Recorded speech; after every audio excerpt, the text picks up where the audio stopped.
बिस्मिल्लाहिर्रहमानिर्रहीम। शुरू अल्लाह के नाम से जो बड़ा बाबरकत नहायत रहम वाला है। अस्सलाम वालेकुम दोस्तों, उम्मीद है आप लोग खैर व आफियत से होंगे। आज हम डिस्कस करेंगे कि क्या आपकी ज़मीन या प्रॉपर्टी का किसी ने जाली इंतकाल अपने नाम करवा लिया है या फिर किसी ने धोखाधड़ी से आपकी ज़मीन की मलकियत अपने नाम पर मुंतकिल करवा ली है। अगर खुदा न खास्ता आपको या आपके किसी भी अजीज़ को इस सूरत हाल का सामना करना पड़ रहा है तो फिर आप लोगों ने घबराना बिल्कुल नहीं है। कानून में जैली और फराड की बुनियाद पर किए गए जो इंतकालात होते हैं उनकी कोई कानूनी हैसियत कभी भी नहीं होती, और इसे मनसूख करवाने का जो एक मुकम्मल कानूनी तरीका वो बाकायदा तौर पर लॉ में प्रोवाइडेड है। तो आज की इस वीडियो में हम 5 बुनियादी मराहिल के ज़रिए समझेंगे कि जाली इंतकाल के ख़िलाफ़ आप कौन सी कार्रवाई कर सकते हैं और कैसे वो कार्रवाई की जाती है और कौन सा फोरम इस्तेमाल किया जाता है। अगर आप ये सब कुछ जानना चाहते हैं तो वीडियो को आखिर तक ज़रूर देखिएगा। आइए अब इन 5 मराहिल को वन बाय वन डिस्कस भी कर लेते हैं। सबसे पहले मरले में अगर आपको ये पता चले कि आपकी ज़मीन का जैली या फ्रॉडुलेंटली कोई इंतकाल अपने नाम करवा लिया गया है तो सबसे पहले आपने ये काम करना है कि फौरी तौर पर जो आपके इलाके का मुतलका अराजी रिकॉर्ड सेंटर है, पटवारी खाना है या फिर सब रजिस्ट्रार ऑफिस है, उससे आपने तमाम जो मुतलका दस्तावेज़ात हैं उनकी मुसद्दका नकूल आपने हासिल करनी है। इन मुसद्दका नकूल में जो चीज़ डॉक्यूमेंट शामिल हैं वो है फ़र्द मलकियत,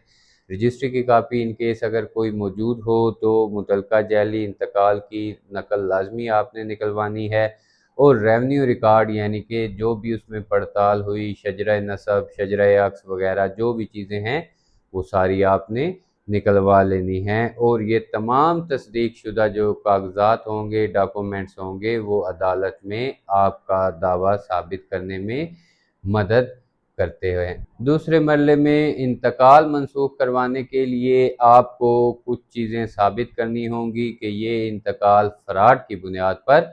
हुआ है। इस मकसद के लिए आपको कुछ शवाहिद महफूज करने होंगे कि अगर आपका फ़र्ज़ी अंगूठा या फिर दस्तखत बनाया गया है तो इसका मुआवजा भी आप करवा सकते हैं या फिर उसको किसी और तरीके से आप झूठा साबित कर सकते हैं। उसके अलावा इंतकाल पर किन गवाहों ने दस्तखत किए और क्या वो गवाह असली थे या वो दस्तखत फर्जी या जाली तौर पर किए गए थे। उसके अलावा क्या ज़मीन का कोई लेन देन या रकम की कोई अदायगी हुई थी, अगर हुई थी तो उससे रिलेटेड जो भी सबूत हैं वो आपने इकट्ठे करने हैं, और अगर इन केस वो जाली इंतकाल करवाया गया था तो फिर ये श्योर है कि कोई भी लेन देन का मामला नहीं होगा। इन तमाम शवाहिद की तैयारी जो है वो आपके मुकदमे को मजबूत करती है। तीसरे मरले की बात करें तो बेसिकली जो म्यूटेशन की कैंसिलेशन होती है उसका इख्तियार है वो रेवेन्यू अफसरान के पास कभी भी नहीं होता, बल्कि इसको कैंसिल करवाने के लिए आपको सिविल कोर्ट के पास केस फाइल करना पड़ता है। इसीलिए आप अपने मुतलका जो सिविल जज है उसकी अदालत में suit for cancellation of mutation यानी कि दावा तनसीख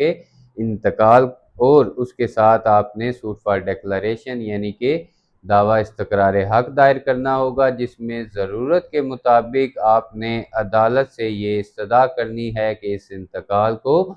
जाली डिक्लेयर किया जाए और उसके साथ साथ इसको कैंसिल भी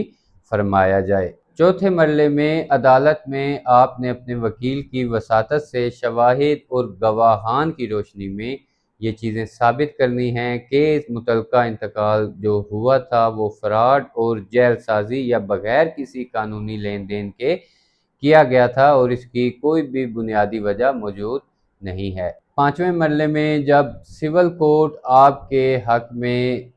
फैसला जारी कर देती है और इंतकाल को कलअदम करार दे देती है तो इस अदालती डिग्री की आपने मुसद्दका यानी कि सर्टिफाइड कापीज़ लेनी है, और इस जो सर्टिफाइड कापीज़ है इसको आपने मुतलका जो रेवेन्यू अथॉरिटी है जैसा कि पटवारी या तहसीलदार उसको आपने जमा करवानी है, जिसके बाद सरकारी रेवेन्यू रिकॉर्ड में वो जो जाली इंतकाल दर्ज किया गया था उसको